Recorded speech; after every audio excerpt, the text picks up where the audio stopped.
আপনারা যদি ইমো ব্যবহার করে থাকেন তাহলে ইমোর এই 3টা সেটিং সম্পর্কে আপনি জেনে নিন। ইমোর এই 3টা সেটিংস আপনার অনেক কাজে আসবে। ওকে, সেটিংস 3টি করার জন্য ফাইনালি ক্লিক করবেন আপনাদের ফোনের ইমোতে। এরপর এখান থেকে আপনারা প্রোফাইল আইকনের উপরে ক্লিক করবেন। এরপর এখান থেকে সেটিংস অপশনে ক্লিক করবেন। এরপর এখান থেকে আপনারা চ্যাটস অপশনে ক্লিক করবেন। এখান থেকে আপনারা অটো সেভ আফটার রিসিভ এখানে ক্লিক করবেন। এখান থেকে আপনারা ফটো এন্ড ভিডিওস এই দুইটা অপশন সবসময় এমন অন রাখবেন। আপনারা যখন এই দুইটা অপশন অন রাখবেন তখন আপনাদের ইমোতে কেউ যদি ছবি বা ভিডিও সেন্ড করে আবার সেটা ডিলিট করে দেয় তবুও কিন্তু সেটা ডিলিট হবে না, সেটা আপনার গ্যালারিতে অটো সেভ হয়ে যাবে। তো আপনারা কখনো এই দুইটা অপশন বন্ধ করে রাখবেন না।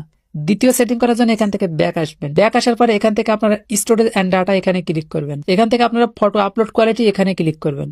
এখান থেকে আপনারা সবসময় হাই কোয়ালিটি এই অপশনটা সিলেক্ট করে রাখবেন। আপনারা যখন এই অপশনটা সিলেক্ট করে রাখবেন তখন আপনারা যদি একে অপরকে ছবি বা ভিডিও দেওয়া নেওয়া করেন সেই ছবিটা কিন্তু ফুল এইচডিতে থাকবে। তৃতীয় সেটিং করার জন্য এখান থেকে ব্যাক আসবেন।